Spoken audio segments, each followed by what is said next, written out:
Hello புட்டோஸ். இந்த உலகத்தில் நம்ம எல்லாருமே ஆசைங்கிற பேரில் பேராசை தான் பட்டுட்டு இருக்கோம். அப்படிங்கிற ஒரு முக்கியமான விஷயத்த சொல்ல வர மாதிரி நம்மளுக்கு எடுத்திருக்க படம் தான் ராபர்.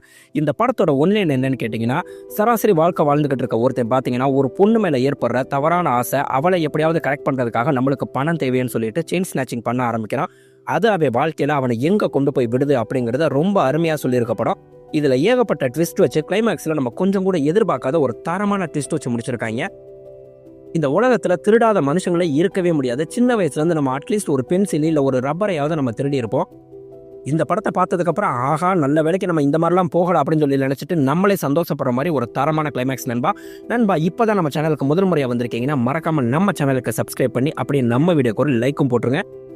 படத்தோட ஸ்டார்டிங்லேயே 2 பேரை அரெஸ்ட் பண்ணி செல்லுக்குள்ளே தூக்கி போடுறாங்க.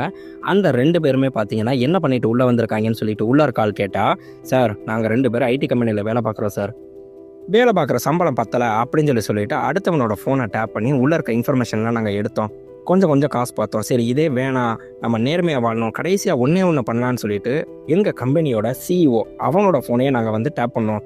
அப்போ தான் பார்த்தீங்கன்னா ஏகப்பட்ட விஷயம் எங்களுக்கு மாட்டுச்சு. அதை வச்சு அவன்கிட்ட மிரட்டி காசெல்லாம் வாங்கணும்னு நினைக்கல. ஆளுக்கு மாதம் 5 லட்ச ரூபா சம்பளம் பெர்மனண்ட்டாக கிடைக்கிற மாதிரி எங்களுக்கு வேலை மட்டும் போட்டு கொடுன்னு கேட்டோம். அந்த ஆளு நாங்கள் கேட்ட மாதிரியே எனக்கு வேலை போட்டு கொடுத்துட்டு போலீஸ்லேயும் போட்டு கொடுத்துட்டாரு. எங்களை தூக்கி உள்ளே போட்டாங்கன்னா அங்கே இருக்க எல்லாரும் யார் யார் என்னென்ன பண்ணாங்கன்னு கேட்டால், இந்த செல்லுக்கே தலை இந்த இருக்கார் பார்த்தீங்களா இவர் தான் சொல்லிட்டு நம்ம சென்றாயனை காட்டுறாங்க. 3 மட்டை 8 மாதமாக கேஸ் நடந்துட்டுருக்கு. எங்கள் எல்லாருக்கும் இவர் தான் வெளியே போகிறதுக்கு பெயில் மூவ் பண்ணிட்டு இருக்காருன்னு சொல்லும்போது அவர் அப்படியே கேட்குறாரு, உங்கள் வாழ்க்கையில் என்னடா லட்சியம்? எங்கள் வாழ்க்கையில் பணம் தான் சார் லட்சியம், அதை விட வேறு என்ன இருக்க போகுதுன்னா நீங்கள் வெளியே போகிறதுக்கு நான் வழி பண்ணுறேன். ஆனால் எனக்கு ஒருத்தனோட ஃபோனு கரெக்டாக எந்த டயத்தில் எங்கே இருந்துச்சு அப்படின்னு சொல்லி பார்த்து சொல்லணும்னா, சார் அதெல்லாம் ஒரு மேட்ரே கிடையாது, தரமாக செஞ்சுருவோம், ஆனால் பெயில் மட்டும் மறந்துடாதீங்க அப்படின்றாங்க. நம்ம சென்றாயன் அப்படியே கதையை சொல்ல ஆரம்பிக்கிறாரு. சிட்டுக்குள்ளே ஒரு நாளைக்கு 50லேருந்து 60 பவுன் நகை திருடு போகுது. ஆனால் நம்மளுக்கு கம்ப்ளைண்ட்டில் வர்றது 5லேருந்து 10 பவுன் கூட கிடையாது. மீதி பேரெல்லாம் போலீஸ்க்கு பயந்துட்டு கம்ப்ளைண்ட்டே கொடுக்கறது கிடையாது. சென்னை சிட்டி மொத்தமாக நம்மளுக்கு இத்தனாயிரம் கேமரா வச்சுருக்காங்க. ஆனால் கேமரா இல்லாதது 30%. அந்த 30% இடத்துல தான் நம்மளுக்கு பூரா வேலையை காட்டுறாங்கன்னு சொல்லிட்டு அப்படியே நம்மளுக்கு கதைக்குள்ளே போனால் அங்கே நம்மளுக்கு ஒரு போலீஸ்க்கு இன்ஃபார்ம் வருது, சார் இங்கே ஒருத்தன் செயின் ஸ்நாச் பண்ணிட்டு போயிட்டான், நீங்கள் உடனே அந்த ஏரியாவுக்கு போய் பாருங்கன்னு பெட்ரோல் போலீஸ்க்கு சொன்னோம்னா, அவர் பைக்கில் போகும்போது எதுக்கு ஒருத்தன் ஹெல்மெட்டில் போகிறத பார்த்துக்கிட்டே போகிறாரு. கரெக்டாக அங்கே போய் கேட்டோன்னே இந்த அடையாளத்தில் சொன்னோன்னே அப்போ அவன் தான் எதுக்க போனதுன்னு டக்குன்னு இவர் விரட்டி போகலான்னு பார்த்தா அதுக்குள்ளே அவன் எஸ் ஆகிட்டான். ஆனால் வண்டி நம்பரை சிசிடிவி கேமரா வச்சு எடுத்துகிட்டு அந்த வண்டியோட ஓனர் போய் சப்புன்னு அரைஞ்சா, சார் என் வண்டி தொலைஞ்சு 2 நாள் ஆச்சு சார், நான் போலீஸில் கம்ப்ளைண்ட் கொடுத்துட்டேன் சார், போனமே வண்டியை மட்டும் எடுத்துகிட்டு போகல சார், வாசலில் இருந்த என் ஷூ சட்டை பேண்ட் எல்லாத்தையுமே எடுத்துகிட்டு போயிட்டா சார் அப்படின்னா அங்கே நம்மளுக்கு செயின் ஸ்நாச் பண்ணவனை காட்டுறாங்க. அவன் அங்கே போய் வண்டியை கொளுத்தி போட்டுட்டு அந்த சட்டை பேண்ட் எல்லாத்தையுமே தூக்கி போட்டுட்டு எதுவுமே நடக்காத மாதிரி கேஷுவலாக டீ கடையில் நின்று டீ குடிச்சிட்டு இருக்கேன். அவனோட ஸ்டோரியை காமிச்சோம்னா நம்மளுக்கு கிராமத்தில் அவங்க அம்மா ரொம்பவே அழுகிறாங்க, டேய் நீ படித்த படிப்புக்கு இங்கேயே ஏதாவது வேலை பார்க்கலாம்லடா, இல்லைம்மா இந்த ஊரில் நான் படித்த படிப்புக்கு வேலை கிடைக்காது, நான் சென்னையில் போய் நல்லபடியாக சம்பாதிச்சு நீ நல்லபடியாக பார்த்துக்கிறேன் அப்படின்னு சொல்லிட்டு சென்னையில் அவர் படித்த படிப்புக்கு வேலை கிடைக்காம கடைசியில் ஒரு பிபிஓவில் வேலைக்கு சேர்றாரு. அங்கே வேலைக்கு சேர்ந்தவர் அங்கே இருக்க ஒரு பொண்ணை கரெக்ட் பண்ணி கரெக்டாக ரூமுக்கு கூட்டிகிட்டு வந்தோம்னா எப்படியாவது அவள்கிட்ட மேட்டரை முடிச்சிடலான்னு சொல்லிட்டு, நான் உன்னை லவ் பண்ணுறேன்னா எனக்கு லவ்லாம் பிடிக்காது செய்யாதுன்னா, சரி அப்போ லவ் வேணாம், ஒரே ஒரு தடவை மட்டும் ப்ளீஸ் வெளியே யாருக்க தெரிய வேணான்னா அவங்க சப்புன்னு அரைஞ்சிட்டு இந்த வேலையில் ஏன்ட்ட வச்சுக்காதுன்னு அடி வெளுத்து எடுத்துட்டு அங்கேருந்து கிளம்பிட்டாங்க. மறுபடியும் இவர் வேலைக்கு போனவர் அங்கே இன்னொரு பொண்ணை பார்க்குறாரு. பார்த்த உடனே வாவ் செமையார கலை இவளை எப்படியாவதுன்னு சொல்லி யோசிக்கும் போதே அங்கே பக்கத்தில் இருக்க சொல்கிறேன், ராஜா நீ யோசிக்கிறதுக்கு வாய்ப்பே கிடையாது, அவள் கார் இருந்தால் தான் பேசவே செய்வா, நீ அவள்கிட்ட எல்லாம் நினச்சி கூட பார்க்காத. சே என்னடா நம்ம லைஃப் இப்படியே போயிருமா அப்படின்னு சொல்லி நினச்சவர் கரெக்டாக ஒரு பிளான் பண்ணுறாரு. ஆள் நடமாட்டமே இல்லாத இடத்துல நடு ரோட்டில் ஒரு பெரிய கல்லை போட்டுட்டு அங்கே ஒளிஞ்சுக்கிறாரு. இவர் எதிர்பார்த்த மாதிரியே நம்மளுக்கு கரெக்டாக 2 வீலரில் வந்த ஒருத்தர் அடிபட்டு விழுந்தா அவன்கிட்ட இருந்து செயின் பர்ஸ் எல்லாத்தையும் பிடிங்கிட்டு அவனை டம்முன்னு அடிச்சுட்டு அங்கேருந்து கிளம்ப போகும்போது பின்னாடியே வந்த இன்னொருத்தவங்க அதே கல்லில் மோதி நம்மளுக்கு ஹஸ்பண்ட் அண்ட் ஒய்ஃப் விழுந்தா, ஆஹா அடிச்சிச்சிரா லக்குன்னு அவங்கள்ட்டையும் மொத்தத்தை ஆட்டே போடுறாரு. அதையே பார்த்தீங்கன்னா ரெகுலர் ஆக்கி ஒருத்தர்கிட்ட கொடுத்து ரெகுலராக மாற்றிட்டு இருந்தோம்னா இவனோட கெட்ட நேரம் அந்த ஆசாரி செத்து போயிட்டாரு. அங்கே இருக்க புது ஆள் ஒரே வாரத்தில் சொல்லிட்டாரு, இதெல்லாம் பாவப்பட்டது நான் செய்ய மாட்டேன், காலையிலேருந்து 20 பேர் இதே மாதிரி வந்துட்டான், இது ஒரு பொழப்புன்னு திரியிறாங்கன்னொன்னே என்ன பண்ணுறதுன்னே தெரியாமல் அப்படி டீ கடையில் இருந்தால் அங்கே வேலை பார்த்துட்டு இருக்க பையன் கரெக்டாக எப்பா நான் ஒரு ஃபோன் நம்பர் தரேன், நீ இங்கே இவருக்கு என்ன கமிஷன் கொடுத்தியோ அதே கமிஷன் தான், அங்கே அடித்து பேசு அப்படின்னு சொல்லிட்டு ஒரு நம்பர் கொடுக்குறாரு. இங்கே வேவேமாக கதையை ஆர்வமாக கேட்டவங்க நம்ம சென்ட்ராயன்ட்ட கேட்குறாங்க, அது யார், அவர் அவ்வளோ பெரிய ஆளான்னு கேட்டால், அவன் பேர் மைக்கிள், அவன் ஒரு எச்ச பய அப்படின்னு சொல்லி காமிச்சா அது நம்ம டேனியலு. நம்ம டேனியலை காட்டுறாங்க, இவர் ஒரு பெரிய டீமே வச்சுருக்காரு. இந்த செயின் ஸ்நாச்சிங் பண்ணுறவங்க எல்லார்ட்ட இருந்து இவர் மொத்தமாக வாங்கி அவங்களுக்கு கொஞ்சம் கொஞ்சத்தை கொடுத்துட்டு இவர் மொத்த காசு ஆட்டே போடுறது இவரோட வேலை. இவரை ஏமாத்தணும்னு சொல்லி நினச்சா அவனை தூக்கிட்டு வந்து போட்டே தள்ளிட்டு மொத்த நகையும் பிடுங்கிட்டு விட்டுருவாரு. நம்ம ஆள் பகலில் ஒரு ஐடி கம்பெனியில் ஹெச்ஆராக வேலை பார்த்துட்டு சாயங்காலத்துக்கு மேலே இந்த ஒரு பயங்கரமான பிஸ்னஸை பண்ணிட்டு இருக்காரு. ஆனால் வெளியே யாருக்குமே இவர் என்ன பண்ணுறாரு ஏது பண்ணுறாருன்னு இவரோட முகம் கூட தெரியாது, இவரோட ஆட்கள் 4 பேரை தவிர. நம்ம ஹீரோ இங்கே ஃபோன் அடித்தோம்னா நம்ம மைக்கேல் சொல்கிறாரு, புது பசங்களை டீல் பண்ணும்போது பார்த்து பத்திரமா சேஃப்டியாக டீல் பண்ணுங்கடா அப்படின்னு. அதனால் பார்த்தீங்கன்னா மைக்கிளோட ஆள் ஹெல்மெட்டை போட்டே வரான். நம்ம ஹீரோவும் பார்த்தீங்கன்னா ஹெல்மெட் போட்டே வந்தால் ஹெல்மெட்டை கழட்டாமையே அவர் நகையை புறம் தூக்கி போடுறாரு. இவர் பணக்கட்டை தூக்கி போட்டுட்டு ஒரு ரூபா கம்மியாக இருக்குது, நெக்ஸ்ட் மீட்டிங்கில் பார்த்துக்கலாம். ஆமாம், எங்கே வேலை பார்க்குறேன்னு கேட்டால் நான் பிபிஓவில் வேலை பார்க்குறேன்னு நம்ம ஹீரோ சொல்கிறாரு. சரி, ஹெல்மெட்டை கழட்டு அப்படின்னா கழட்ட வேண்டிய நேரத்தில் கழட்டுவேன், சரியா, இப்போ கிளம்புன்னு சொல்லிட்டு அங்கேருந்து கிளம்பிட்டாங்க. நம்மளுக்கு இங்கே ஆஃபீஸில் ஒரு பொண்ணை சைட் அடிச்சுட்டே இருப்பார்ல, அந்த பொண்ணுகிட்ட போய் பர்த்டே கிஃப்ட் இந்தா அப்படின்னு சொல்லிட்டு கொடுத்தோம்னா, ஆமாம் என்னடா கிஃப்டெல்லாம் கொடுக்குற, எனக்கு தெரியாதுன்னு நினைக்கிறியா, நீ என்னை பார்த்துக்கிட்டே இருக்கேங்கிறது அப்படின்னு சொல்லி ஓப்பன் பண்ணிவிட்டு, என்னடா சில்வர் ரிங்னு கேட்டால் பிளாட்டினம் உள்ளே இருக்குது, காஸ்ட்லியான டைமண்ட் அப்படின்னு சொன்னோன்னே, டே இவ்வளோ காஸ்ட்லியான கிஃப்டா, இது நீ கொடுத்தேன்னு கூட யார்ட்டையும் சொல்ல முடியாதுன்னா அடுத்தவங்களுக்கு தெரிய வேணாம், உனக்கு தெரிஞ்சால் போதும். ஆமாம் இதெல்லாம் நீ எதுக்குடா செய்கிறேன்னு கேட்டால், நாளைக்கு ஈஸியாக போகலாமா பிறந்தநாள் பார்ட்டி கொண்டாடுறதுக்கு, கையில் இருக்கிறீங்க விரலில் டக்குன்னு சொருகிட்டாங்க அப்படின்னா என்ன அர்த்தம்னா ஓகேன்னு மறுநாள் ஈசிஆரில் செமையாக என்ஜாய் பண்ணுறாரு. இந்த ஈசிஆர், இந்த மகாபலிபுரம், இந்த வார்த்தையெல்லாம் நம்ம வாழ்க்கை இதுக்காகனே சினிமாவில் பயன்படுத்த ஆரம்பிச்சிட்டாங்க. நான்லாம் படிக்கும்போது மகாபலிபுரத்தை என்னமோ ஒரே கல்லில் யானை இருக்கோ செய்யன்னு சொல்லிட்டு படிச்சிருக்கேன். இப்போ வரைக்கும் மகாபலிபுரம் பக்கமே போனதில்லை. இவங்கெல்லாம் சொல்கிறத கேட்டால் கதைக்குள்ளே வந்துடுவோம். நம்மளுக்கு மைக்கிளோட ஆள்கிட்ட இவர் ரெகுலராக நகை கொடுத்து வாங்க நம்மளுக்கு பணம் வாங்கினோடனே பார்த்தீங்கன்னா அவருக்கு நம்பிக்கை வந்து ஹெல்மெட்டை கழட்டிட்டு பேசுகிறாரு. ஆனால் நம்ம ஹீரோ கணேஷே ஹெல்மெட்டை கழட்டவே கிடையாது.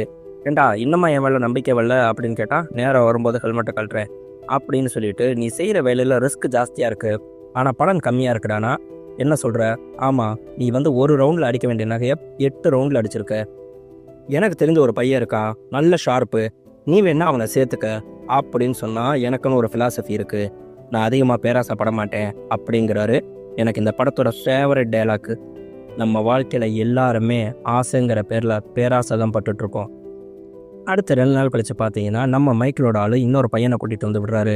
இவன் தான் நான் சொன்ன பையன், இவனை கூட்டிகிட்டு போ, ஷார்ப்பான ஆள் அப்படின்னு சொன்னால் அடுத்து அவனை சேர்த்துக்கிறாரு. அவனை சேர்த்துட்டு பார்த்தீங்கன்னா தொடர்ந்து பயங்கரமாக சிட்டியவே கலக்கிட்டு இருக்காங்க. ஆனால் என்னென்னா இப்போ வரைக்கும் அவனுக்கு முகத்தை காட்டல. ஒரு நாள் பேசிகிட்டு இருக்கும்போது கேட்குறியா, இப்போ வரைக்கும் என் மேலே நம்பிக்கை வந்து நீ மூஞ்சியை கூட காட்ட மாட்டேங்கிற, இதுக்கு மேலே இவங்களோட தொழில் பண்ணி நான் என்னென்ன பண்ண போகிறேன், நான் கிளம்புறேன்னு சொன்னால், ஏய் ஒருடா அப்படின்னு ஹெல்மெட்டை கட்டினா, என் தலை இந்த மூஞ்சியை காட்டுறதுக்கா இத்தனை நாளாக பில்டப் பண்ண, இனி வா தலை நம்மளுக்கு பார்ட்டி தான் சொல்லிட்டு ஏரியாவுக்கு கூட்டிகிட்டு போய் செம்மையாக என்ஜாய் பண்ணுறாங்க. அதோடு இல்லாமல் 2 பேர் சேர்ந்து நம்மளுக்கு காலையில் கோலம் போடுறவங்கலேருந்து தனியாக நடந்து போகிறவங்க செய்கிறவங்கன்னு அத்தனை பேர்ட்டையும் செயின் ஸ்நாச்சிங் பண்ணிட்டு இருக்காங்க. நம்ம கணேசனை வாழ்க்கையவே மாற்றுற மாதிரி அன்னைக்கு ஒரு சம்பவம் நடந்துச்சு அப்படின்னு நம்மளுக்கு சென்ட்ராயன் கதை சொல்லிட்டு இருக்காரு. கரெக்டாக பார்த்தீங்கன்னா ஒரு பொண்ணு ஸ்கூட்டியில் வந்துட்டு இருக்கும்போது இவர் எதுக்கு ஒன்றுமே தெரியாத மாதிரி கர்ச்சீப்பை கட்டிட்டு நடந்து வர்றாரு. இவரோட பார்ட்னர் பின்னாடி பைக்கில் வந்துட்டு இருந்தா நம்மளுக்கு அவங்க கரெக்டாக ஸ்கூட்டியில் வரும்போது அவங்களோட ஷாலை பிடிச்சி இழுத்தா அவங்க அப்படியே அந்தரத்தில் பறந்து போய் டம்முன்னு விடுகிறாங்க. இங்கே இன்னொரு வண்டி வந்தோடனே அன்னே காப்பாற்றுங்கன்னு அந்த வண்டியில் கெஞ்சினா அது இவனோட ஆளுங்கிறது அவங்களுக்கு தெரியல. 2 பேரை அடிச்சுட்டு அவங்களோட செயின் காதில் மாட்டிருக்க தோடெல்லாம் அப்படியே அத்தா காதை கிழிஞ்சு ரத்தமாக கொட்டுது. பேக்கில் போய் பார்த்தா கட்டுக்கட்டாக பணம் இருக்கு. அந்த பணத்தை எடுத்துட்டு அவங்க அங்கேருந்து அடிச்சுட்டு கிளம்பிடுறாங்க.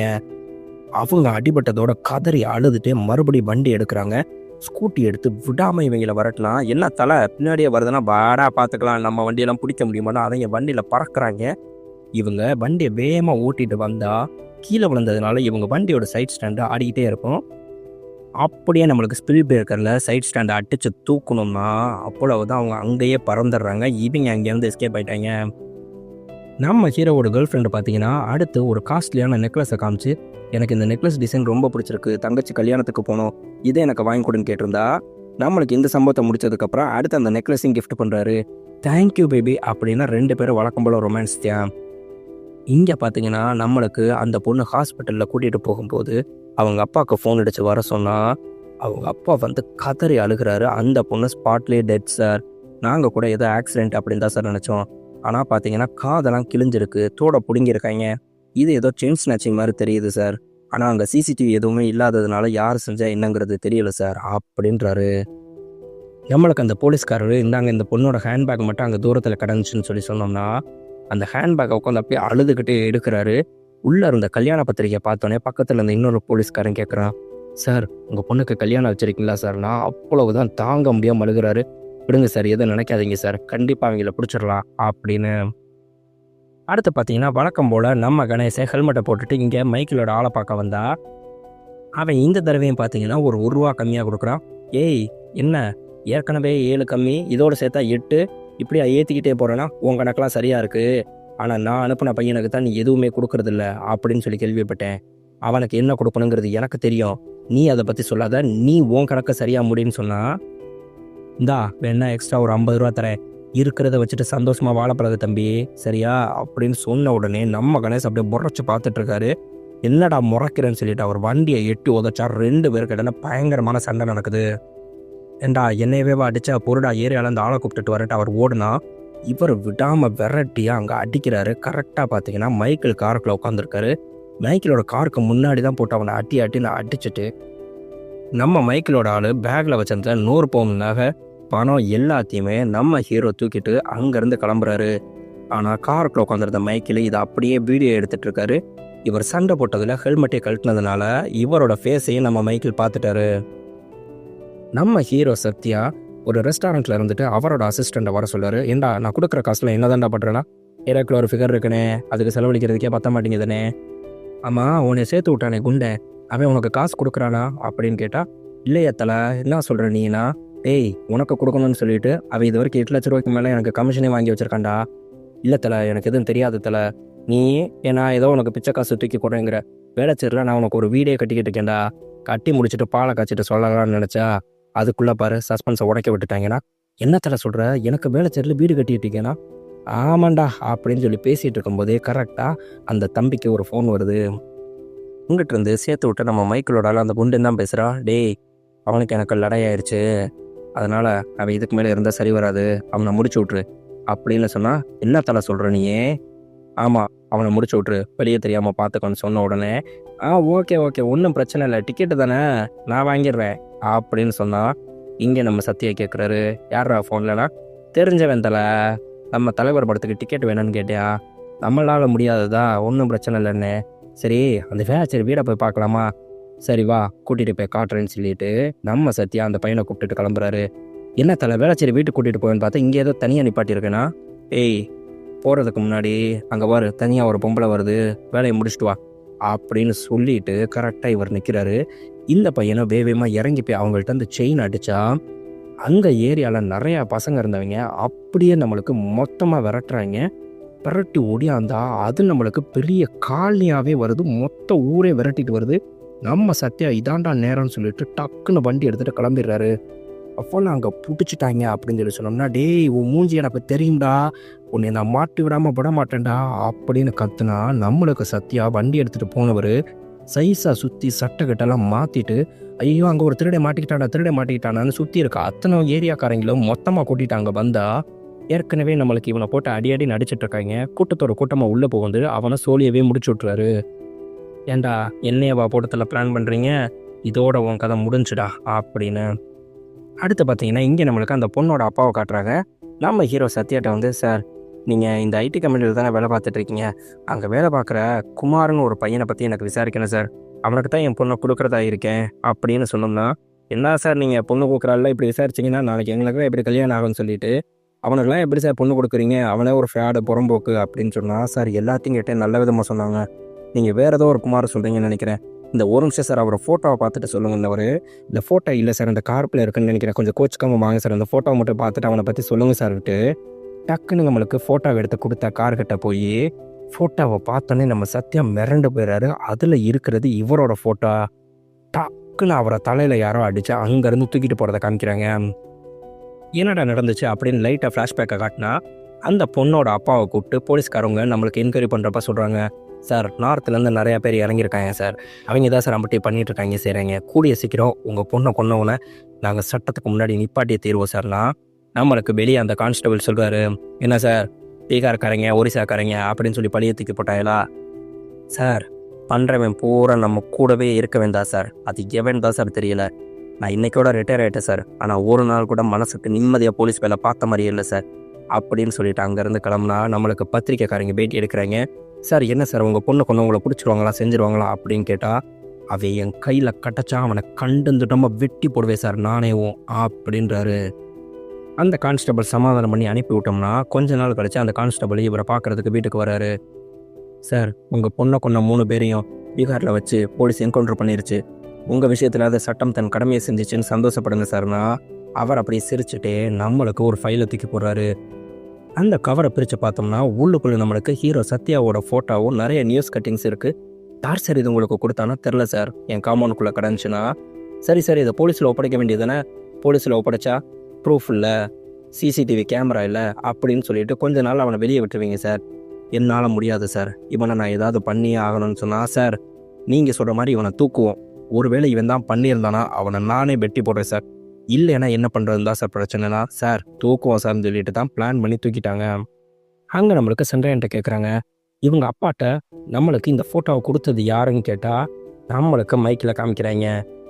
இவனோட முகம் தெரிஞ்சது 2 பேர். ஒன்று நம்மளுக்கு அசிஸ்டண்ட் பாலா, அவனை கொன்னுட்டான். அடுத்து இருக்குது நம்ம மைக்கில் இவனை எப்படியாவது யார் என்னங்கிறத கண்டுபிடிக்கணும்னு சொல்லி முடிவு பண்ணி இவன் பிபிஓவில் தான் வேலை பார்க்குறான்னு சொன்னோடனே இவன் எந்தெந்த ஏரியாலாம் மீட் பண்ணானோ அந்த ஏரியாவை சுற்றி இருக்க எல்லா கம்பெனிலையும் எவை வேணாலும் நம்மளுக்கு ஆன்லைனில் இல்லாமல் இருக்கானோ அவனை நம்மளுக்கு கஷ்டப்பட்டு தேடி பிடிச்சி நம்மளால் தூக்கிட்டாங்க. அப்புறம் அட்டி நடிச்சா ஓ 100 பவுனுக்கு பதிலாக நான் 300 பவுன் அத்தனை தயவுசெய்து நீ விட்டுருன்னு சொல்லி சொன்னோன்னே மைக்கில் சரி ஓகே இந்த டீல் பிடிச்சிருக்கு அவனை விட்டுருங்கடா 300 பவுனை கொண்டு வந்து கொடுக்கட்டும் அப்படின்றாங்க. இங்கே நம்மளுக்கு 300 பவுன் நகையை ரெடி பண்ணிவிட்டு இவர் ஏற்கனவே அடிச்சிட்ற மைக்கிலோட ஆள் அவர்கிட்ட கொண்டு வந்து அந்த 300 பவுனே கொடுக்குறாரு. பேசுகிறது எல்லாத்தையுமே நம்மளுக்கு லைனில் மைக்கில் கேட்டுக்கிட்டே தான் இருக்காரு. ஆமாம் நான் சொன்ன மாதிரி 100 பவுனுக்கு 300 பவுனாக கொடுத்துட்டேன், ஆனால் என்னை அடிச்சியே அதுக்கு பதில்னா ஏய் நீ உயிரோடு இருக்கியே அதுதான் அதுக்கு பதில், மரியாதை இங்கேருந்து கிளம்பி போனால் நம்மளுக்கு ஃபோனில் பேசிகிட்டு இருக்க மைக்கிள்கிட்ட அப்படியே சைடில் போய் பேசுகிறாரு. நான் இவன்கிட்ட பேசலை உங்ககிட்ட பேசுகிறேன், எனக்கு இந்த 300 பவுனுக்கு பதிலாக சின்னதாக ஒரு சாக்லேட் மிட்டாய் வேணும் அவ்வளவுதான் அப்படின்னு சொல்லிட்டு சபக்குன்னு ஒரு கத்தி எடுத்து நம்மளுக்கு அந்த குண்டனை சொருகிட்டாரு. நம்மளுக்கு மைக்கில் அந்த கார்னரில் தான் காரில் உட்காந்துருக்காரு. இவன் அந்த குண்டனை போட்டுட்டு அந்த பையை எடுத்துகிட்டு வந்துட்டு அந்த ஃபோனில் பேசிக்கிட்டே வரான். எனக்கு தெரியும் என்னைய மாதிரியே நீ இந்த உலகத்துக்கு முகம் காட்டாமல் தான் வாழ்ந்துட்டுருக்கேன்னு சொல்லிட்டு அப்படின்னு சொல்லி கரெக்டாக கார்கிட்ட வந்து நிப்பாட்டினவன் நம்மளுக்கு என்ன பண்ணுறதுன்னு தெரியாமல் டேனியல் பக்கத்தில் இருக்க கேர்ள் ஃப்ரெண்டை கிஸ் பண்ணோம்னா அவர் தான் சொல்லி தெரிஞ்சுட்டு பேக்கை தூக்கி மொத்தமாக போட்டுட்டு இந்தா 100 பவுனுக்கு 300 பவுனு, இதுக்கு மேலேயும் என்னை பின்தொடராத, தொடர்ந்த அப்படின்னு சொல்லி சொன்னோம்னா நீ யாருக்கு காட்டாத முகத்தை நான் உன்னைய தேடி வந்து பார்க்க வேண்டியதாக இருக்கும் அப்படின்னு சொல்லி மிரட்டிட்டு அங்கேருந்து நம்ம சத்யா கிளம்பிட்டாரு. நம்ம மைக்கிளுக்கு அப்படியே மண்டையை போட்டு பெறாலிக்கிட்டே இருக்குது. இவன் ஈகோவை டச் பண்ணிட்டான், 100 பவுனுக்கு 300 பவுன் கொடுத்ததுல ஓகே இவனை சும்மா விடக்கூடாதுன்னு சொல்லிட்டு தான் நம்மளுக்கு இவர் அடிக்கும்போது ஃபோட்டோ எடுத்தார்ல அந்த ஃபோட்டோ இது வரைக்கும் பேப்பரில் வந்த எல்லா நியூஸ் கட்டிங்ஸையும் கட் பண்ணி இவங்க அப்பாவுக்கு அனுப்பி விட்டுருப்பாரு. இவங்க அப்பாட்ட இந்த கவரை கொடுக்கறதுக்காக தான் நம்ம மைக்கில் சென்ட்ராயனை வர சொல்லியிருப்பாரு. அவர் பேர் ஆடியோ பாண்டி. யாருக்குமே தெரியாத அளவுக்கு சீக்கிரட்டான மைக் வைக்கிறதுல இவர் கில்லாடி அந்த கவருக்குள்ள ஒரு சீக்கிரட்டான மைக்கை வச்சு தான் பார்த்தீங்கன்னா அவங்ககிட்டே கவரை கொடுத்துருப்பாரு. அவங்க அப்பாவும் அந்த போலீஸ்காரனும் மொத்தமாக பேசுகிற எல்லாத்தையுமே நம்ம மைக்கில் விடாமல் கேட்டுக்கிட்டே இருப்பார். இப்போ நம்மளுக்கு ஒரு இரும்பு குடோனில் வச்சு தான் இவனை விசாரிச்சுட்டு இருக்காங்க அப்படிங்கிற வரைக்கும் நம்ம மைக்கிளுக்கு தெரியும். இப்போ நான் இங்கே நான் அடித்து நம்மளுக்கு பயங்கரமாக கரண்ட் ஷாக்கெலாம் கொடுத்து விசாரிக்கிறாங்க. நான் எதுவுமே பண்ணலை அப்படின்னு சொல்லிட்டு இருந்தவர் கரண்ட் ஷாக்கு கொடுத்தவனே வேறு வழியே இல்லாமல் உண்மையை ஒத்துக்கிறாரு. சார் நான் உங்கள் பொண்ணை பண்ணலை சார், காசுக்காக அப்பப்போ சின்னதாக பண்ணியிருக்கேன் சார், ஆனால் உங்கள் பொண்ணு சாவுக்கு நான் காரணம் கிடையாது சார்னா இவன் ஃபோன் இருக்க ஒவ்வொரு ஆளுக்காக ஃபோன் பண்ணுவோன்னா அவங்க அம்மாவுக்கு ஃபோன் அடிக்கிறாங்க. எப்பா சாமி என்ன சாமி பண்ணுற, சாப்பிட்டியா செஞ்சியான்னு அவங்க அம்மா பாசமாக பேசுனா நான் ஒரு மீட்டிங்கில் இருக்கேம்மா அப்புறம் கூப்பிட்றேம்மா அப்படின்னு சொல்லிட்டு வச்சுட்டா மீதி பேருக்கு எல்லாருக்கும் ஃபோன் அடித்தா எல்லாருமே அசிங்கமாக திட்டிக்கிட்டே இருக்காங்க. லாஸ்ட்டாக நம்மளுக்கு கரெக்டாக அவங்க டார்லிங்கிட்டேருந்து ஃபோன் வருது. அந்த ஃபோனை அட்டன் பண்ணோடனே டார்லிங் நீ என் தங்கச்சியோட கல்யாணத்துக்காக ஒரு நெக்லஸ் எடுத்து கொடுத்தேல அது செம்மையாக இருக்குது டார்லிங், எனக்கு அதே மாதிரி இன்னொன்று வேணும் செய்யணும்னு சொல்லி சொன்னால் இவங்க அப்பா அதை கேட்ட உடனே டென்ஷன் ஆயிட்டாரு. விடாம நம்மளுக்கு கரண்ட் ஷாக் ஆன் பண்ணா அவன் கத்துறான், சார் நான் மொத்தம் 1000 பவுன் வச்சிருக்கேன் சார், அந்த 1000 பவுனில் பாதியை உங்களுக்கு தந்துடுறேன் சார், தயவு செய்து என்னை விட்டுருங்க சார், என்னை உயிரோடு நீங்கள் விட்டீங்கன்னா கூட போதும், மொத்தத்தையும் கூட நீங்களே வச்சுக்கோங்க அப்படின்னு கத்துறாரு. இதை கேட்டுட்டு இருந்த மைக்கில், என்ன அது 1000 பவுனா, அதை எங்கே வச்சிருக்கான்னு சொல்லி தெரியலையே, நம்ம சென்ட்ராயனை வர சொல்லி இந்த மைக்கை போட்டு நீ கேட்டுக்கிட்டே இரு, ஏதாவதுனா எனக்கு ஃபோன் பண்ணி சொல்லுன்னு சொல்லிட்டு அவன் இருக்க அந்த இரும்பு குடோனுக்கு இங்கே நம்ம மைக்கில் கன் எடுத்துகிட்டு கிளம்பி வராரு. இங்கே நம்மளுக்கு கன் எடுத்துகிட்டு வந்தால் நம்ம போலீஸ் எதுவுமே பண்ண முடியாமல் மிரண்டு போய் நிற்குது.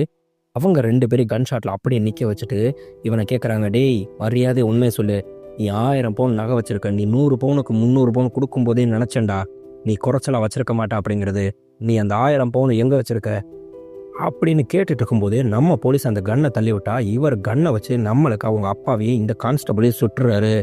அதுக்குள்ளே பார்த்தீங்கன்னா நம்ம ஹீரோ அந்த கம்பியை அத்துட்டு வந்து நம்ம மைக்கிலுக்கும் சத்யாவுக்கும் இடம்லாம் பயங்கரமான சண்டை நடக்குது. கடைசியாக நம்ம சத்யா மைக்கில் கொன்னே விட்டாரு.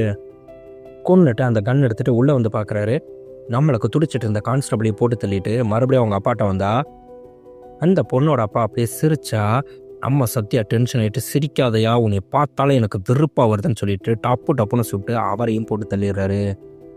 இங்கே நடந்த எல்லாத்தையுமே சென்ட்ராயனை நம்ம மைக்கிளோட காரில் உட்காந்துருந்து ஹெட்ஃபோன் போட்டு கேட்டுக்கிட்டே இருந்தவர், 1000 பவுன் சும்மா விட முடியுமா, நானும் அந்த இடத்துக்கு போனேன், ஆனால் அங்கே நம்மளுக்கு சத்யா இல்லை, மைக்கில் மீதி 2 பேர் இறந்து கிடந்தாங்க, கரெக்டாக போலீஸ் என்னை சுட்டு போட்டுருச்சுன்னா இங்கே உள்ளுக்குள்ளே இருக்கவங்க கேட்குறாங்க, அப்போ அந்த 3 கொலையும் நீ பண்ணலையா, நான் பண்ணலை, இந்த கேஸு அந்த கேஸுன்னு மொத்த கேஸையும் தூக்கி என்னையே மேலே போட்டு என்னையை தூக்கி உள்ளே போட்டாங்கன்னா சரி, இப்போ உனக்கு என்னதான் வேணும்னு அந்த நம்மளுக்கு ஐடி பசங்க கேட்டால் எனக்கு வேறு ஒன்றும் கிடையாது, அந்த சத்யாவோட ஃபோன் நம்பரை வச்சு அவன் கரெக்டாக எந்தெந்த டயத்தில் எங்கெங்கே இருந்தான்னு சொல்லிட்டு கண்டுபிடிச்சோம்னா அந்த 1000 பவுன் நகை எங்கே இருக்குங்கிறத நம்ம கண்டுபிடிச்சிடலாம் அப்படின்னு சொன்னால், இப்போ நீ சொன்ன எல்லாமே ரைட்டு, ஆனால் எல்லா விஷயத்தையும் நீ எங்கள்கிட்ட சொல்லிட்டியே, நாங்கள் எப்படி உனக்கு இந்த நகையை எடுத்து கொடுப்போம், அந்த நகையை நாங்களே எடுத்துட்டா அப்படின்னு கேட்டால் நம்ம சென்ட்ராயன் சொல்கிறாரு, தம்பி உனக்கு பெயில் நாங்கள் தான் தம்பி மூவ் பண்ணணும், நான் மூவ் பண்ணி நான் வெளியே எடுத்தால் தான் நீ அந்த நகையவே எடுக்க முடியும்னா அங்கே நம்மளுக்கு கான்ஸ்டபிள் வந்துட்டு, சார் சாரி சார், நீங்கள் ஏசி அனுப்பின ஆளுன்னு சொல்லி தெரியாமல் உங்களை நான் மரியாதை இல்லாமல் பேசிட்டேன்னா நம்ம சென்ட்ராயன் மிரண்டு போயிடுறாரு. அந்த 2 பேரும் ஐடி பசங்க கிடையாது, அண்டர் கவர் போலீஸு. அந்த நகை எங்கே இருக்குன்னு சொல்லிட்டு ஃபுல்லாகவே தேடி பார்க்குறாங்க. நம்மளுக்கு அப்படியே லைட்டாக ஃப்ளாஷ்பேக்கை காட்டினா இங்கே நம்ம எல்லா பஞ்சாயத்தையும் முடிச்சுட்டு மொத்தமாக பேக் எடுத்துகிட்டு கிளம்புறாரு. அவரோட பேபிக்கு ஃபோன் அடிக்கிறாரு.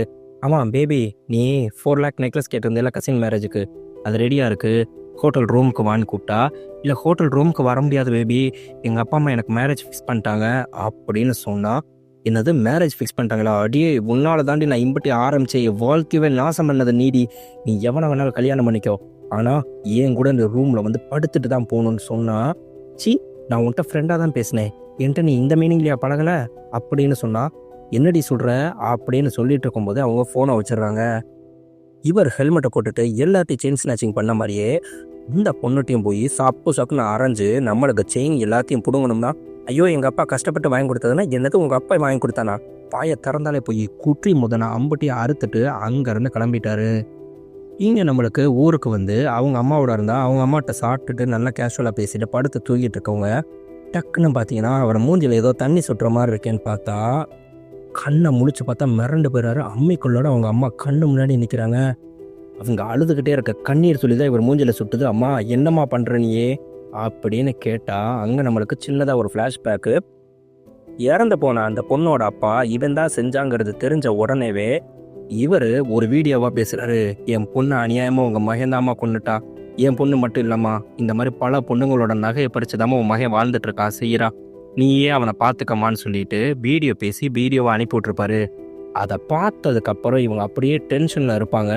சாப்பிட்டுட்டு தூங்கின உடனே பிள்ளைய தலையில் அம்மிக்கல்லை போட்டு கொல்லணும்னு முடிவு பண்ணால் அவர் கேட்பாரு, ஏம்மா உன் பிள்ளையவே நீ கொல்லணும்னு முடிவு பண்ணிட்டியா, நம்ம 2 பேரும் அமெரிக்கா போய் செட்டில் ஆக போகிறோமா செய்கிறோமான்னு கேட்டால், ஒரு பிள்ளை எந்த அளவுக்கு தான் தாயை வச்சு பார்த்துக்கிறாங்கிறது முக்கியம் இல்லைடா, அவன் எவ்வளவு நல்லவனாக இருக்கான் அப்படிங்கிறது தாண்டா முக்கியம், இதுக்கு மேலே நீ உயிரோட இருக்கக்கூடாதான்னு சொல்லிட்டு தலையில் கல்லை போட்டு கொண்டுட்டாங்க. இவங்க வீட்டை சுற்றி தான் பார்த்தீங்கன்னா அந்த 1000 பவுன் நகையுமே புதைச்சி வச்சிருப்பாரு. போலீஸ் வந்து எல்லா நகையும் தோண்டி எடுத்து நம்மளுக்கு கண்டுபிடிச்சிட்டு எல்லாத்தையும் செஞ்சது இவன் தான் சார். இவங்க அம்மா இப்போ நம்மளுக்கு மனநோயால் பாதிக்கப்பட்ட மனநல காப்பகத்தில் இருக்காங்க. அவன் சராசரியாக இருக்க நல்ல வாழ்க்கையை விட்டுவிட்டு ஆடம்பரமாக வாழணும்னு ஆசைப்பட்டு இந்த மாதிரி தப்பு செஞ்ச வாழ்க்கையவே இழந்துடுறாங்க அப்படின்னு சொல்லிட்டு இந்த படத்தை நம்மளுக்கு முடிக்கிறாங்க நண்பா. இந்த படத்தில் சொல்ல வந்த முக்கியமான கருத்து, நம்ம எல்லாரும் ஆசைங்கிற பேரில் பேராசை தான் பட்டுட்ருக்கோம். அந்த பேராசைக்காக நம்ம செய்கிற ஒரு சின்ன தப்பு நம்ம வாழ்க்கையவே அழிச்சிரும். நம்ம வீடியோ பார்க்குற எல்லாருக்கும் தெரியும், நம்ம எப்பயுமே சொல்கிறது ஒரே ஒரு விஷயந்தான், முடிஞ்சால் சுற்றி இருக்கவங்களுக்கு நல்லது செய்யுங்க, முடியலையா யாருக்கும் கெடுதல் மட்டும் செய்யாதீங்க, நீங்களாக வாழுங்க, அதுவே நம்மளுக்கு போதுமானது. நண்பா, இந்த வீடியோ பிடிச்சிருந்துச்சுன்னா மறக்காமல் நம்ம வீடியோக்கு லைக் போட்டுட்டு அப்படியே நம்ம சேனலுக்கு சப்ஸ்கிரைபும் பண்ணி விட்டுருங்க. மறுபடியும் அடுத்த ஒரு நல்ல வீடியோவில் உங்களை நான் சந்திக்கிறேன். பை பட்டோஸ்.